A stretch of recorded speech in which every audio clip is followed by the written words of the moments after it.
हमारे चैनल को सब्सक्राइब करें और बेल आइकन दबाएं। हाय, मैं हूं शिवाजी साटम और आप मुझे एसीपी प्रद्युमन के नाम से जानते हैं। For more episodes of CID, subscribe to Live Crime and hit the bell icon.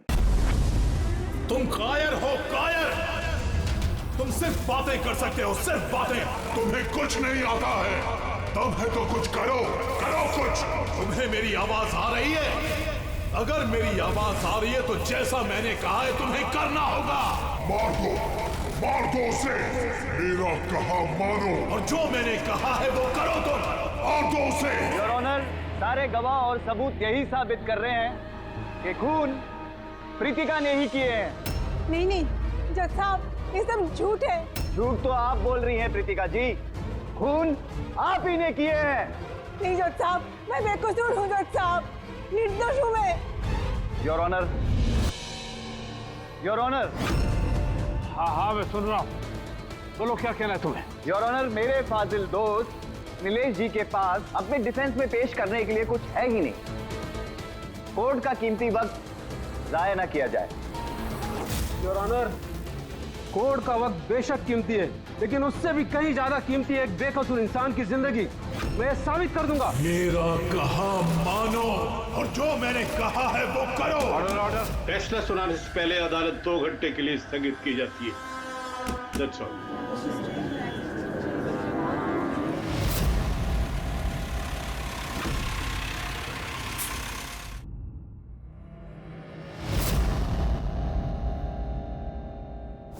Shrikant, तुम्हें उसे मारना होगा।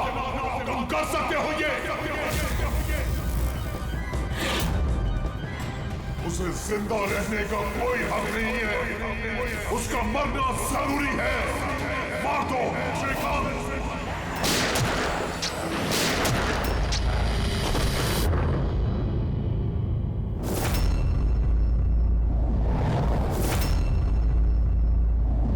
सर, इन लोगों का कहना है कि प्रीतिका यहाँ पर थी जब जज श्रीकांत यहाँ पर आए और उन्होंने उस पर गोली चलाई। उसके बाद वो यहाँ पर आकर खुद को गोली मार दी। उस वक्त, मतलब जब ये सब हो रहा था, उस वक्त यहाँ पर जो लोग थे वो कहाँ है? वो लोग कोर्ट रूम में।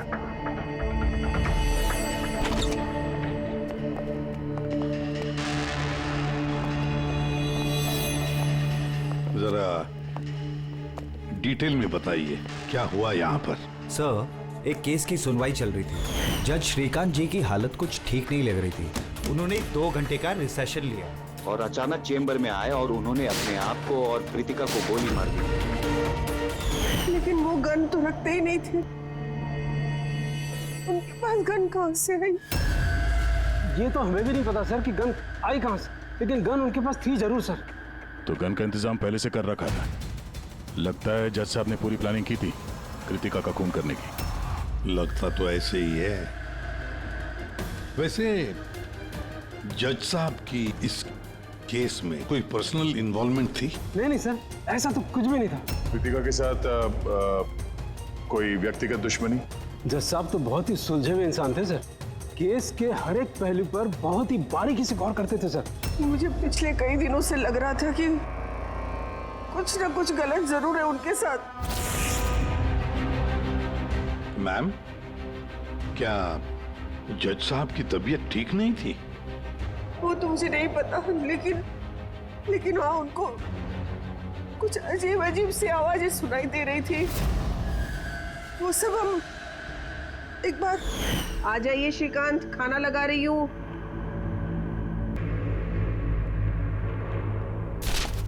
इन पड़ोसियों की जुबान पे लगा भी नहीं। जब देखो अनाप शनाप बकते रहते हैं। अरे क्या हुआ श्रीकांत, इतना क्यों चिढ़ रहे हो? पहले जाके इन पड़ोसियों का मुंह बंद करो। नहीं सुननी मुझे उनकी बकवास। कैसी बातें कर रहे हो श्रीकांत? पड़ोसी के बेचारे पिछले 1 महीने से लंदन गए हुए हैं और उनकी आवाज यहाँ तक कैसे आ सकती है? कुछ भी बात कर रहे हो आप श्रीकांत। कौशल, पता नहीं श्रीकांत को क्या हो गया है, कुछ अजीब सा बिहेव कर रहे हैं। और पता है तुम्हें, उसे पड़ोसियों की आवाज सुनाई दे रही है जबकि वो घर बंद है, वहां पे कोई नहीं है। किसे बता रही हो? किसे बता रही हो? और तुम क्या समझती हो? तुमसे झूठ बोल रहा हूं मैं?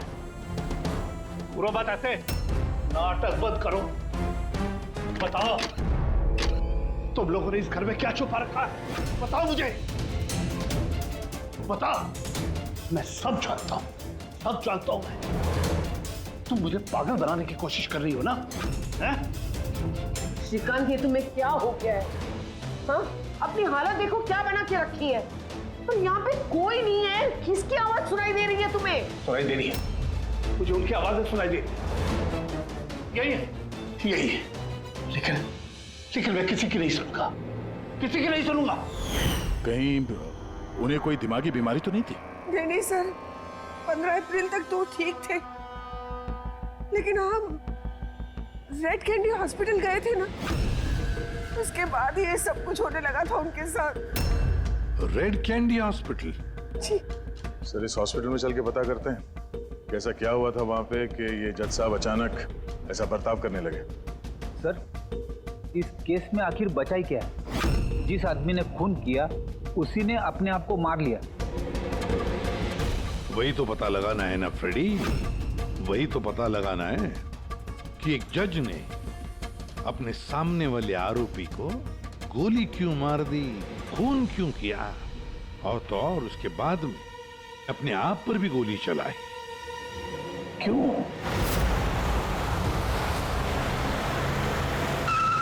सर, हॉस्पिटल अथॉरिटी ने बताया कि जज श्रीकांत यहाँ पे साइकियाट्रिक ट्रीटमेंट के लिए नहीं बल्कि डेंटिस्ट से मिलने के लिए आए थे। कौन है डेंटिस्ट? कौन है? Sir, doctor Raman. Hello sir, बताइए मैं आपकी क्या मदद कर सकता हूँ? फिलहाल तो आप डॉक्टर रमन को बुलाइए और उनके असिस्टेंट को भी। डॉक्टर रमन, 15 अप्रैल को जज श्रीकांत आपसे मिलने आए थे ना यहाँ? जी हाँ सर, लेकिन सर उनकी मौत से मेरा क्या लेना देना? मुझसे सवाल क्यों? देखिए, हम बस ये जानना चाहते हैं, जब वो आपसे मिले थे तो वो दिमागी तौर से बीमार लग रहे थे? नो सर, मुझे तो ऐसा कुछ नहीं लगा। सर, उनको दिमाग की कोई बीमारी नहीं है और 9 साल से डॉक्टर रमन के पेशेंट है वो। 9 साल से? मतलब आप लोग उसके बारे में बहुत कुछ जानते होंगे। बहुत कुछ नहीं सर, सब कुछ। कुछ और क्या जानते हैं, जरा बता सकते हैं? सर, अभी बताने के लिए तो सिर्फ इतना ही है कि वो बहुत शॉर्ट टेम्पर्ड थे, बहुत जल्दी उन्हें गुस्सा आ जाता था, but he was not delusional. अगर उन्हें कोई दिमागी बीमारी नहीं थी तो फिर उन्हें वो आवाजें क्यों सुनाई दे रही थी? क्या हुआ क्या था उन्हें?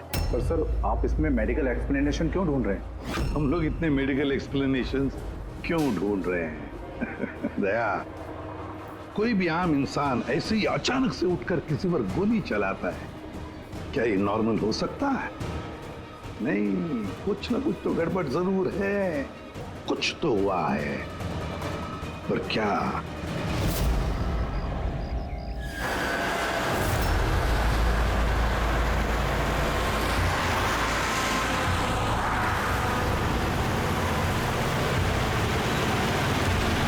वीरेन, तुम बेकार की चिंता करते हो। धनंजय की सिक्योरिटी टीम हमारे साथ है, हम सुरक्षित पहुंच जाएंगे।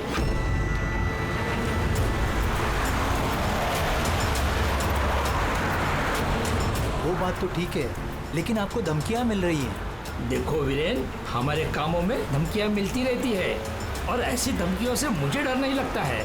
देखो, डर तो मुझे भी नहीं लग रहा, क्योंकि मुझे धनंजय और उसकी टीम पे पूरा भरोसा है।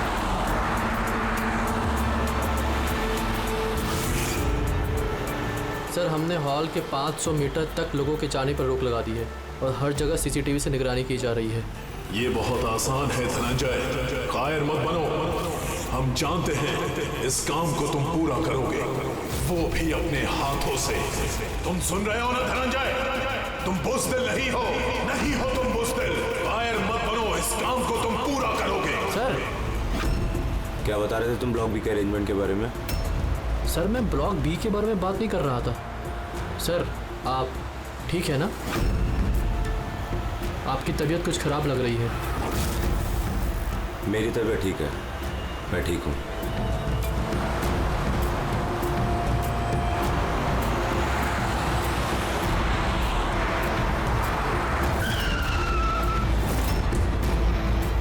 धनंजय, तुम्हें उसे मारना होगा।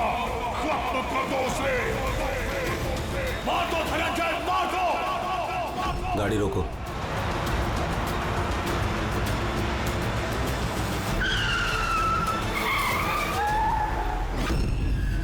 ये इसने गाड़ी क्यों रोक दी? सर क्या हुआ? शाबाश धनंजय, अपना मिशन पूरा करो, मार दो उसे। याद रहे धनंजय, तुम गायब नहीं हो, तुम ये कर सकते हो। धनंजय यहाँ क्यों आ रहा है? मार दो धनंजय, उसे गोली मार दो, सोचो मत। मैं देखता हूँ। ओके। क्या बात है धनंजय, गाड़ी क्यों रुकवा दी? धनंजय मारो गोली।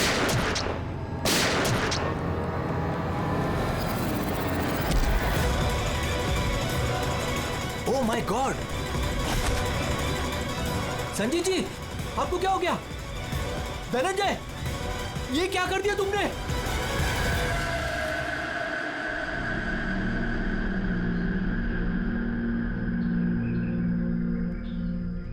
नेताजी के सिक्योरिटी का इंचार्ज वही था? जी सर, धनंजय जी वही इंचार्ज थे।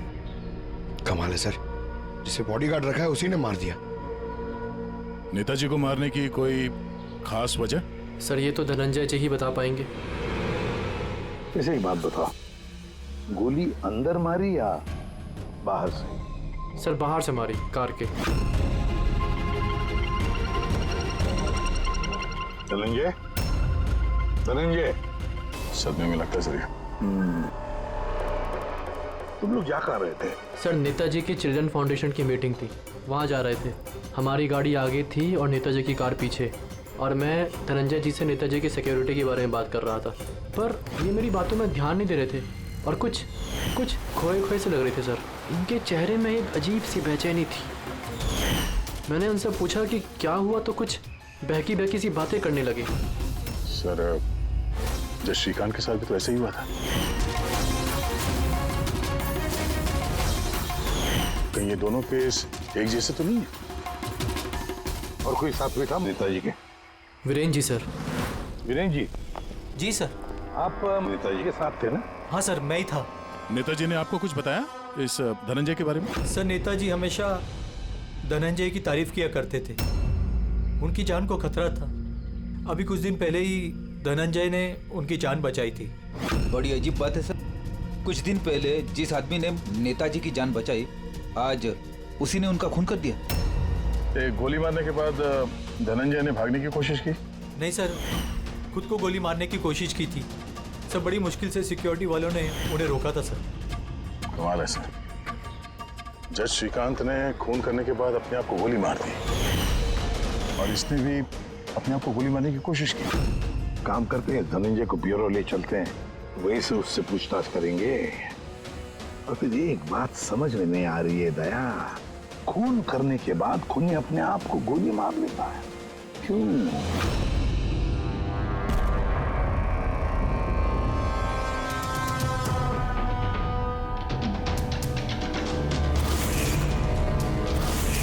बस डॉक्टर बीना ये क्रिमिनल साइकोलॉजी में रिसर्च कर रही है। हाँ, इन्हीं दोनों केस के बारे में बता दिया? Yes boss.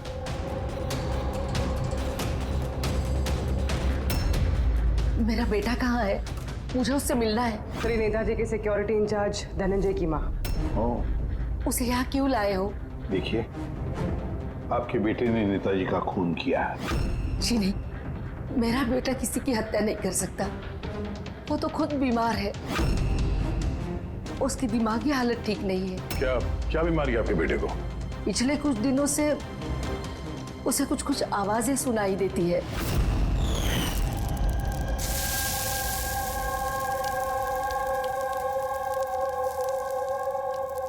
धनंजय, क्या बात है बेटा?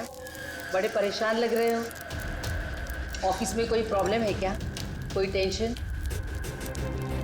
2 दिनों से तुम मेरे साथ भी ठीक से बात नहीं कर रहे हो। कोई तो है यहाँ। सुनो ना, मैं तुम्हारी फेवरेट सब्जी बना रही हूँ, पालक की। इस घर में कोई तो है जो मुझसे बात कर रहा है। अरे मैं ही तो बड़बड़ा रही हूँ, दूसरा कौन बात करेगा घर में?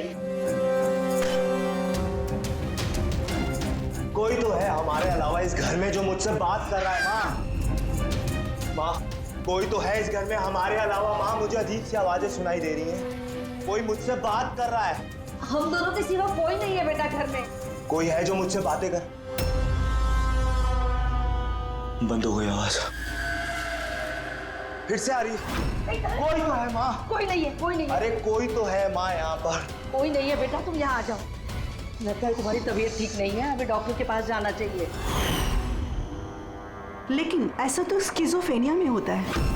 स्किज़ोफ्रेनिया? हाँ, जैसे कि आप सभी लोग जानते हैं कि स्किज़ोफ्रेनिया एक मानसिक बीमारी होती है।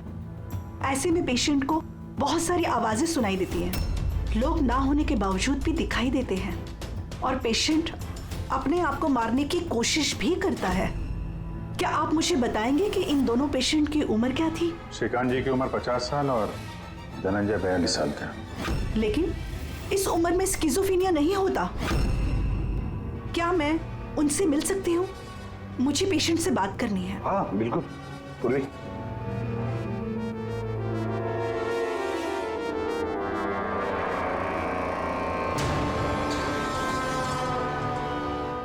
धनंजय, तुमने संजीत को क्यों मारा?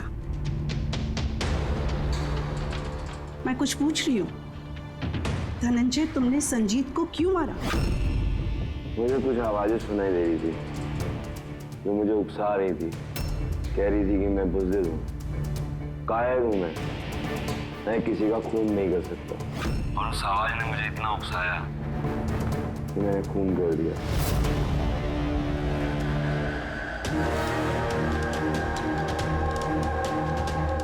और ये तुम्हारा गाल? ये गाल क्यों सूजा हुआ है? मेरे दांत में इन्फेक्शन है। जज श्रीकांत, उनके दांत में भी इन्फेक्शन था सर?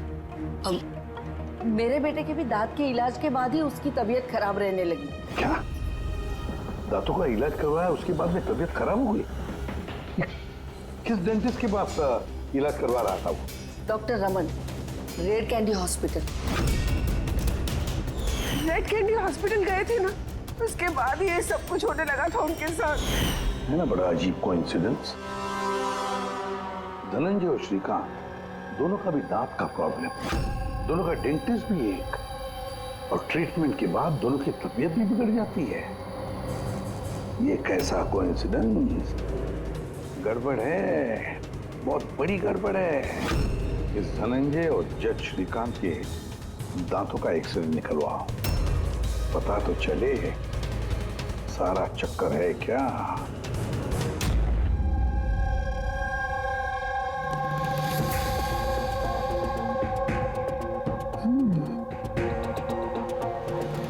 ये क्या हो सकता है? सर, ये देखिए। क्या? ये मार्क्स। हाँ यार, दांतों में ये क्या है? फॉरेन ऑब्जेक्ट जैसा। एग्जैक्टली, ऊपर से दोनों आदमियों के दांतों में।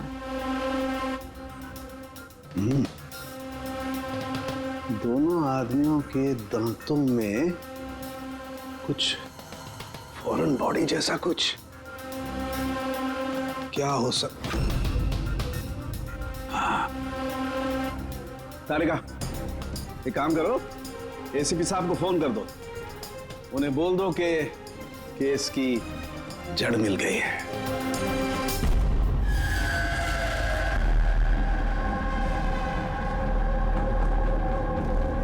ये देखो बॉस, दोनों के दांतों में इस तरीके की चिप। ये तो बग है। हाँ, ये बग ही है। सर, ये तो जासूसी में इस्तेमाल होने वाला ट्रांसमीटर जैसा कुछ है। बॉस, इसके जरिए ही श्रीकांत और धनंजय को वो आवाजें सुनाई देती थी। तो ये चिप ट्रिगर का काम कर रही थी। इसी के जरिए वो उकसाने वाली आवाजें उनके कानों तक पहुंच रही थी और वो लोग किसी की जान तक लेने को मजबूर हो गए। मुझे तो लगता है ये काम डॉक्टर रमन का ही है। उन्होंने दांतों की ट्रीटमेंट की थी। पूछताछ करनी पड़ेगी डॉक्टर रमन से, और एक एक्सपर्ट को भी बुलाओ। ट्रांसमीटर के बारे में पूरी जानकारी लेते हैं उससे। डॉक्टर रमन, दांत में ट्रांसमीटर लगाने का काम कब से शुरू कर दिया आपने? ट्रांसमीटर? हाँ। किस ट्रांसमीटर की बात कर रहे हैं आप सर? उसी ट्रांसमीटर की बात कर रहे हैं जो जज श्रीकांत और सिक्योरिटी ऑफिसर धनंजय के दांत में फिट किया गया था। देखिए मेरा यकीन कीजिए, मैंने कोई ट्रांसमीटर नहीं लगाया है। ये क्या बकवास कर रहे हैं आप? डॉक्टर साहब, दांतों में ट्रांसमीटर क्यों लगवाएंगे? सर, आप हमारे हॉस्पिटल को बर्बाद करने पे तुले हैं। डॉक्टर रमन हमारे हॉस्पिटल के जिम्मेदार डॉक्टर हैं सर। ये इस तरह का काम हरगिज नहीं कर सकते। और इस तरह का काम यहाँ पे हुआ तो है। हमें श्रीकांत और धनंजय के दांत से ये ट्रांसमीटर मिला है। और इन्हीं ट्रांसमीटर्स की वजह से वो दोनों भी स्किज़ोफ्रेनिक बन गए। सर वो दोनों मेरे बहुत पुराने पेशेंट हैं। श्रीकांत 9 साल और धनंजय 2 साल। सर भला मैं अपने पेशेंट के साथ ऐसा क्यों करूं? ये तो आप बताइए ना, क्यों लगाया ट्रांसमीटर? मेरा यकीन कीजिए, मैंने कोई ट्रांसमीटर नहीं लगाया। क्योंकि डॉक्टर रमन के पास ट्रांसमीटर बनाने और उससे मोलार इम्प्लांट्स की ट्रेनिंग ही नहीं है। ये सिर्फ डॉक्टर हैं, दांतों के अच्छे डॉक्टर। और सर हम यहाँ पे दांत लगाते हैं, बनाते नहीं। दांत तो बाहर से ऑर्डर देने पे आता है। कहाँ से ऑर्डर करते हैं आप ये दांत? डेंजा बायोकेयर। डेंजा बायोकेयर। रेडी पंकज, डॉक्टर रमन के चेम्बर्स अच्छी तरह से चेक करो, एक एक कोना छान मारो। और कितने लोगों के दांत इम्प्लांट किए हैं? जी लगभग 20 लोगों का। अच्छा, तो सभी लोगों के नाम और पता चाहिए हमें। दया सर, हो सकता है इन 20 लोगों की जान को खतरा हो।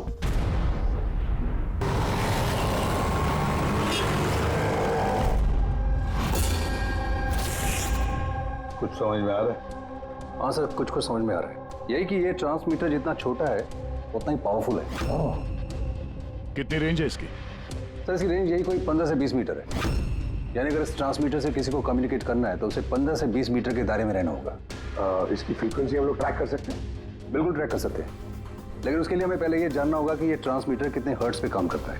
तो पता लगाओ कितने हर्ट्ज पे काम करता है ये, क्योंकि फ्रीक्वेंसी हमारे लिए बहुत जरूरी है। जहाँ पर ये फ्रीक्वेंसी एक्टिव होगी वहीं पर हमारा खोज ही होगा। ठीक है सर, आप थोड़ा सा वक्त दे दीजिए, मैं जल्दी पता लगाने की कोशिश करता हूँ। ठीक है। ये कहानी आके रुक जाती डॉक्टर रमन के नाम पर। सारा का सारा शब्द डॉक्टर रमन पे ही है। लेकिन सर वो अपने पुराने पेशेंट का खून क्यों करेगा? हाँ सर, हॉस्पिटल एडमिनिस्ट्रेटर बता रहा था कि ऐसा ट्रांसमीटर बनाने की काबिलियत डॉक्टर रमन में नहीं है। शक के घेरे में तो ये कविता और वीरेन भी है। हो सकता है इनमें से किसी ने मारा। हो सकता है, बिल्कुल हो सकता है, लेकिन ये जो भी है वो 15 और 20 मीटर के दायरे में ही काम कर रहा है। जो 20 लोगों के बारे में क्या पता चला? नहीं सर, उनका आपस में कोई कनेक्शन नहीं है। यहाँ तक कि श्रीकांत और धनंजय ये भी एक दूसरे को नहीं जानते थे। फिर भी अभी उन 20 लोगों से जाकर मिलो, उनसे पूछो क्या उनके साथ भी वैसे हो रहा था जैसे धनंजय और श्रीकांत के साथ हो रहा था क्या? और एक बात, लॉर्ड चेम्बर और चेंबूर, पता लगा वहां पर कितने सेलफोन एक्टिव थे उस खून के दौरान। और देख, उस दांत बनाने वाले कंपनी में जाकर पूछताछ करो, देखो कौन हो सकता है जो दांत में ट्रांसमीटर फिट कर सकता है।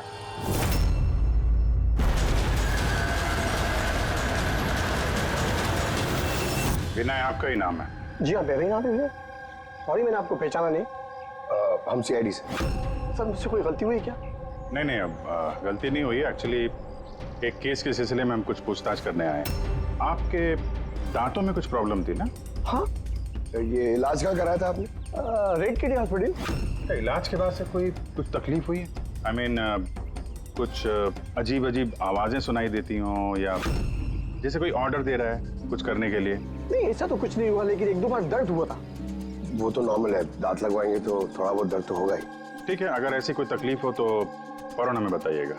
और हाँ, किसी अनजान आदमी के बहकावे में नहीं आना है और किसी के बुलाने पे किसी अनजान जगह नहीं जाना है। ओके जी, ध्यान रखिएगा। जी सर। डॉक्टर रमन बहुत अच्छे हैं। दांत लगाने के बाद से मुझे जरा सी भी तकलीफ नहीं है। आपको कोई आवाजें सुनाई दे रही? क्या मतलब है इसका? नहीं, जिन जिन लोगों को भी डॉक्टर रमन ने दांत लगाए उनमें से कुछ लोगों को अजीब सी आवाजें सुनाई दे रही हैं। नहीं, मेरे साथ तो ऐसा कुछ भी नहीं हुआ है। अच्छा, अगर ऐसा कुछ भी हो आपके साथ तो आप हमें प्लीज इन्फॉर्म करिएगा। या श्योर। आप लोग यहाँ पे दांत बनाते हो या मिनिएचर ट्रांसमीटर? क्या मतलब सर?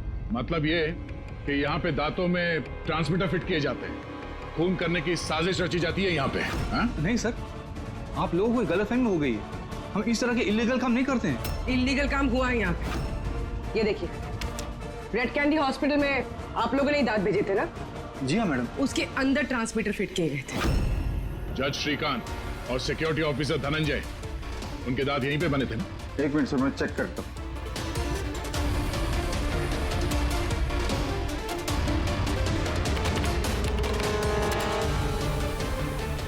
हाँ सर, दांत तो यही बने हैं, लेकिन अगर वो हमारी एम्प्लॉय रूपाली होती जिसने ये दांत बनाए हैं तो सच्चाई पता चल जाती।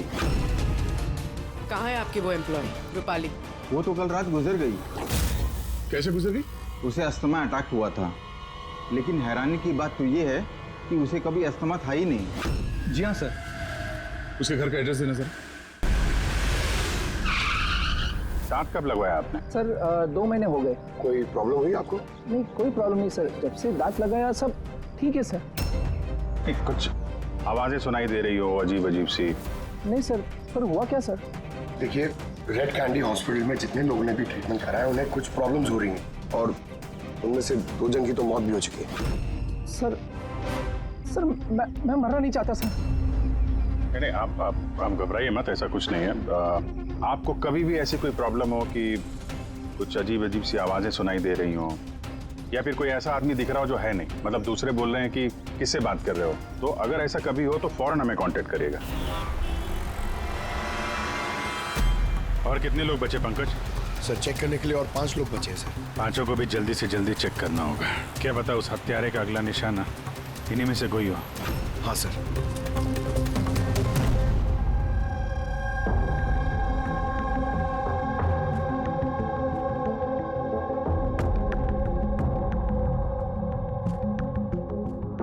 हाँ भाई, पता चला कि नहीं कुछ? सर मैं ऑलमोस्ट पहुंच गया, बस थोड़ी सी देर और। सर जज श्रीकांत और संजीत का संबंध है सर। अच्छा, कैसा संबंध है? सर ये केस फाइल देखिए। 2009 में एक डॉक्टर रिसर्च कर रहे थे, लेकिन उसकी ग्रांट नेताजी संजीत ने कैंसिल कर दी। और इस डॉक्टर का प्रैक्टिस करने का लाइसेंस कैंसिल किया नेताजी संजीत ने, और उसे सजा सुनवाई जज श्रीकांत ने। नाम है डॉक्टर ललित। सर ये डॉक्टर ललित है कौन? पता लगाना पड़ेगा ये डॉक्टर ललित है कौन और किस बात पर रिसर्च कर रहा था। तो आपकी बेटी ने टूथ इम्प्लांट करवाया था? हाँ, अभी 2 दिन पहले ही कराया था इम्प्लांट रेड कैंडी हॉस्पिटल से। सर जिस दिन से टूथ इम्प्लांट करवाया है अजीब अजीब बातें करती है और बहुत डरी हुई भी है। मॉम क्या हुआ, कुछ चाहिए? कोई आया क्या घर में? कोई भी तो नहीं। नहीं मॉम, कोई तो है घर में। मैं हूँ, तुम हो, और पापा तो हांगकांग में है, और कोई आएगा तो बेल बजाएगा ना। बेल भी तो नहीं बजी है। पता नहीं मॉम क्या हो रहा है, जब से सोकर उठी हूँ ऐसा लग रहा है कि घर में कोई है और मेरे बारे में अजीब अजीब सी बातें कर रहे हैं मुझसे। समझ में नहीं आ रहा है। मेरी तबीयत तो ठीक है। कोई सपना देखा क्या? नहीं मॉम, कोई सपना नहीं देखा। लगता है मेरे कान बज रहे हैं। मॉम प्लीज एक काम करो, मुझे 1 कप चाय दे दो मेरे रूम में, मेरा सर घूम रहा है। तो अभी जिया कहाँ है? उसे मैंने साइकियाट्रिस्ट के पास भेजा है, बैंड्रा। देखिए आप उस साइकियाट्रिस्ट का एड्रेस दीजिए, हमारा अभी उससे मिलना बहुत जरूरी है। नंबर ले लो। जिया, आज तुम्हें वो काम खत्म करना है। तुम्हें उसे किसी भी हालत में मारना है। जिंदा मत छोड़ना उसे, मार दो उसे। आज उसका अंत होना ही चाहिए।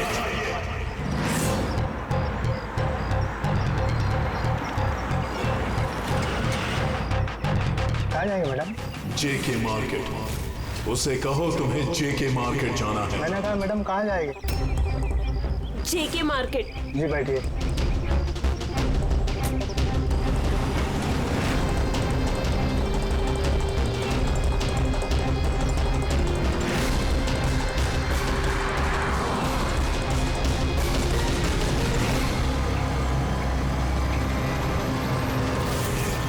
तुम डरपोक हो तुम, कुछ नहीं कर सकती तुम, 1 नंबर की डरपोक हो। झूठ, मैं डरपोक नहीं हूँ। और मैं किसी को नहीं मार सकती। मैडम आपने मुझसे कुछ कहा? हाँ अब नहीं, मैंने कुछ नहीं कहा। नहीं, कुछ नहीं कहा मैंने। मैं कहाँ बात कर रही हूँ?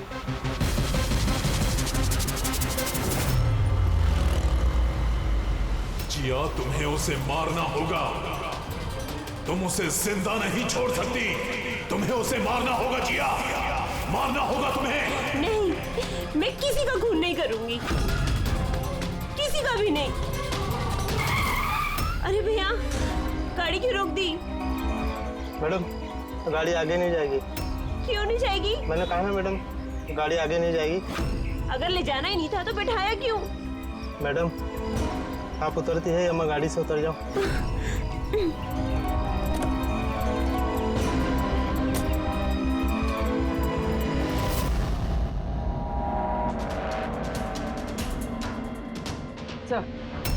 सर, वॉचमैन और पड़ोसी बता रहे थे कि रूपाली यहाँ 3 महीने पहले ही शिफ्ट हुई थी और अकेली रहती। फिर चेक करते हैं अच्छी तरह से।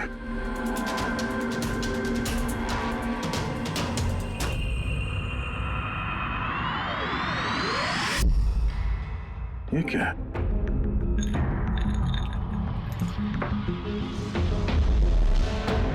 इतने सारे ईयर ट्रांसमिटर्स।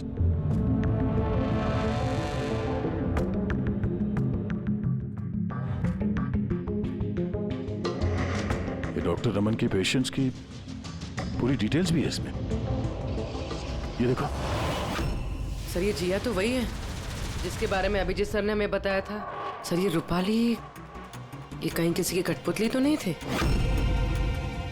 हो सकता है, शायद कोनी को पता चल गया होगा कि हम लोग रूपाली तक पहुंच जाएंगे, इसलिए मार दिया उसे।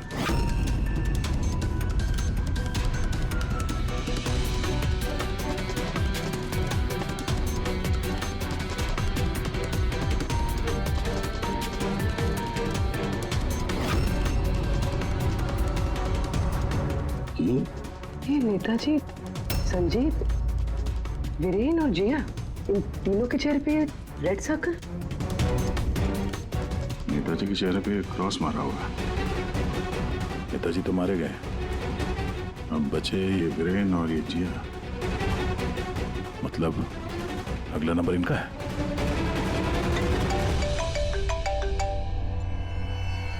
हाँ जी, ये जिया साइकेट्रिस्ट से मिलने के लिए गई थी, लेकिन वहां पहुंची ही नहीं है। अच्छा, हमें यहाँ रूपाली के घर में एक तस्वीर मिली है जिसमें नेताजी, संजीत, वीरेन और जिया है।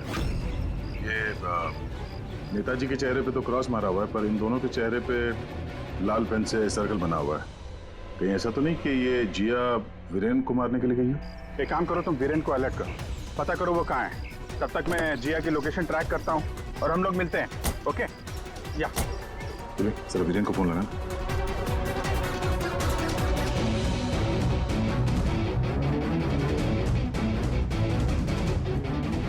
सर, वीरेन का फोन तो बंद है। सर मिल गया। हाँ सर, ये ट्रांसमीटर 1.8 मेगाहर्ट्ज से 2 मेगाहर्ट्ज के बीच में काम करता है। ग्रेट। 1.8 मेगाहर्ट्ज से 2 मेगाहर्ट्ज पर। हाँ सर। दया, मेरी बात ध्यान से सुन लो। हाँ, पहले तो फ्रेडी ने कमाल कर दिया है। हाँ, रिसर्च करके ऐसा नाम निकाला है जिसका कनेक्शन इस नेताजी संजीत और जज श्रीकांत के साथ है। उस आदमी का नाम है डॉक्टर ललित। हाँ, डॉक्टर ललित। यस, मुझे तो ये डॉक्टर ललित ही बहुत गड़बड़ लग रहा है दया। मुझे तो उसी पे शक होने लगा है, क्योंकि डॉक्टर ललित का कुछ साल पहले इस नेताजी संजीत ने प्रैक्टिस करने का लाइसेंस कैंसिल कर दिया था, और फिर इस डॉक्टर ललित को जज श्रीकांत ने सजा सुनवाई। और हुआ क्या? पहले खून हुआ जज श्रीकांत का, और फिर उसके बाद में नेताजी संजीत मारा गया। ये खून कौन कर सकता है? ये डॉक्टर ललित ही कर सकता है। उसी का कनेक्शन है इन दोनों के साथ। बस अब डॉक्टर ललित जिस फ्रीक्वेंसी पर ऑपरेट करता है वो फ्रीक्वेंसी भी पता चल गई। हाँ, टेक्नो एक्सपर्ट ने ये बता दिया है, 1.8 मेगाहर्ट्ज से लेके 2 मेगाहर्ट्ज तक। बस अब इस फ्रीक्वेंसी पर हम टैप करेंगे डॉक्टर ललित को, पता चलेगा ये डॉक्टर ललित किस किस से बात करता है और क्या बातें करता है। और दया, ये रेडियो फ्रीक्वेंसी 1.8 मेगाहर्ट्ज से 2 मेगाहर्ट्ज हमारे सारे पुलिस स्टेशन और रेडियो वैन्स को बता दो। अब देखते हैं कब तक भागता है ये डॉक्टर ललित।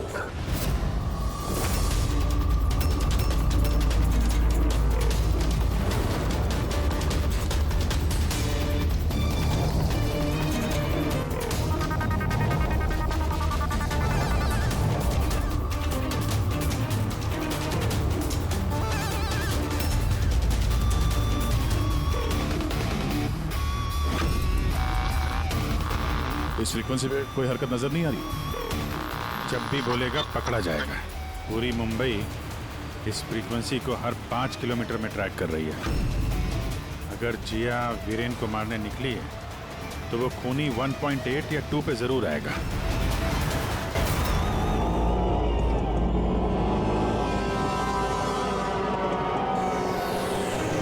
जाओ जिया, अपने काम को अंजाम दो। ये कौन हो सकता है जो संजीत के खूनी के बारे में मुझे बताने के लिए यहाँ बुलाया है? जिया, उसे मारना होगा तुम्हें। उसे जिंदा रहने का कोई हक नहीं है।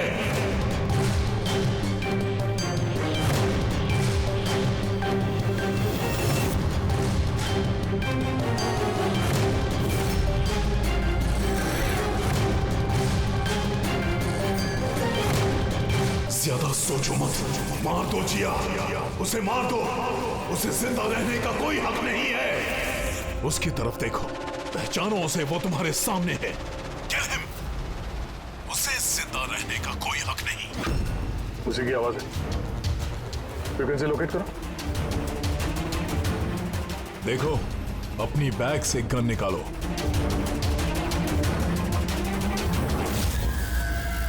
जिया, तुम कायर नहीं हो। Shoot him, shoot him. Location क्या बता रहा है? सर, जेडी मार्केट मरोल दिखा रहा है।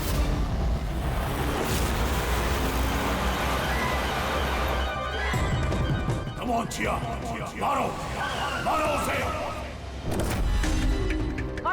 सर, ये क्या हो रहा है? ये मुझे क्यों मारना चाहती थी? किसी ने मुझे फोन करके बुलाया कि संजीत की खूनी के बारे में बताने वाली थी। घबराइए नहीं, ये सब एक प्लान था। आप अभी सेफ है, आप जा सकते हैं। Okay sir, thank you. तो खूनी यहीं कहीं होगा। भीड़ में मिक्सअप हो गया है। सिग्नल यहीं है, देखते हैं।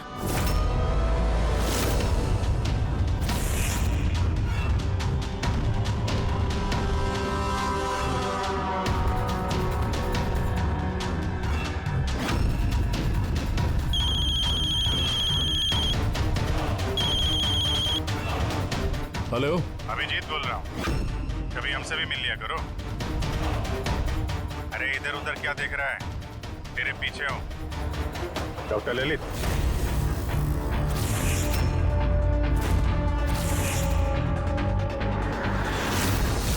हॉस्पिटल के एडमिनिस्ट्रेटर पवन। मुजरिम चाहे कितने भी नाम बदल ले, चाहे कितने भी भेष बदल ले, एक ना एक दिन शिकंजे में फंस ही जाता है। क्यों?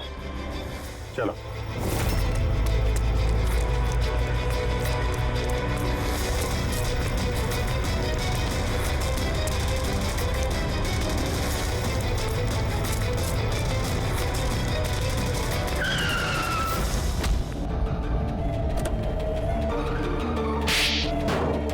जज श्रीकांत और नेताजी संजीत, इन लोगों का खून क्यों करवाया तुमने? से बदला लेना चाहता था। बदला? लोगों ने मेरी जिंदगी बर्बाद कर दी थी। कैसा बदला? मैं एक होनहार डॉक्टर हूँ। मैं स्किज़ोफ्रेनिया नाम की बीमारी पर उसके ट्रीटमेंट के लिए एक्सपेरिमेंट कर रहा था, वो भी वर्थलेस लोगों पर। मेरी असिस्टेंट जिया ने एचओडी वीरेन को कंप्लेन कर दी और एचओडी वीरेन ने नेताजी संजीत से मेरी ऑफिशियल कंप्लेंट कर दी। और नेताजी संजीत ने तुम्हारा ये एक्सपेरिमेंट रुकवा दिया? हाँ, मेरा प्रोजेक्ट बीच में ही रुक गया। तो फिर जेल किस लिए गए थे तुम? मेरी लापरवाही की वजह से एक आदमी की मौत हो गई थी। जज श्रीकांत ने मुझे बिना कुछ सोचे समझे 10 साल की सजा दे दी। मेरे डॉक्टर होने का रुतबा छीन गया मुझसे। तो इन लोगों को मार के अपना खोया हुआ रुतबा हासिल कर रहे थे तुम। रमन और रूपाली, इन दोनों का क्या इन्वॉल्वमेंट था? जेल से बाहर आने के बाद मैंने अपने दुश्मनों को ट्रैक करना शुरू कर दिया। मैं उनके अंदर एक डिवाइस फिट करना चाहता था जिससे उनको कुछ पता ना लगे। डॉक्टर रमन और रूपाली मेरी इसमें मदद कर रहे थे। उन लोगों ने कैसी मदद की? जब श्रीकांत और जिया को दांतों में प्रॉब्लम थी, वो अपने चेकअप के लिए डॉक्टर रमन के क्लिनिक पे जाते थे। नेताजी संजीत के दांतों में कोई प्रॉब्लम नहीं थी, बल्कि उनके बॉडीगार्ड धनंजय को दांतों में प्रॉब्लम थी। मैंने उसे फ्री डेंटल चेकअप का लालच दिया और डॉक्टर रमन के क्लिनिक पे भेज दिया। डॉक्टर रमन ने उन्हें नया दांत लगाने की सलाह दी और मेरे कहने पे रूपाली ने उनके दांतों में डिवाइस फिट कर दिया। और रूपाली ये सब करने के लिए मान गई? हाँ, क्योंकि मैं रूपाली से प्यार करता था और दोनों ने मिलकर एक डेंटल क्लिनिक खोला था। रूपाली इस काम में मेरी मदद कर रही थी। तो फिर उसका खून क्यों किया तुमने? क्योंकि जब श्रीकांत और नेताजी के मरने से आप उस तक पहुंच जाते और वो मेरा नाम ले देती, इसलिए मैंने उसे हमेशा हमेशा के लिए चुप करा दिया। फिर बदला लेने के लिए क्या कुछ नहीं किया तुमने? इतनी सफाई से खून किए तो फायदा क्या हुआ? आखिर में पकड़े गए ना? मेरा मिशन किसी को मारना नहीं था सर, मैं बस अपने आप को जीनियस साबित करना चाहता था। मैं चलते फिरते इंसानों को हथियार बना सकता था। अगर यही दिमाग किसी अच्छे काम में लगाते तो आज मुजरिम नहीं बनते और जिंदगी भर जेल की सलाखों के पीछे सड़ते नहीं। For more updates, subscribe to our channel, click the show links and enjoy watching the videos.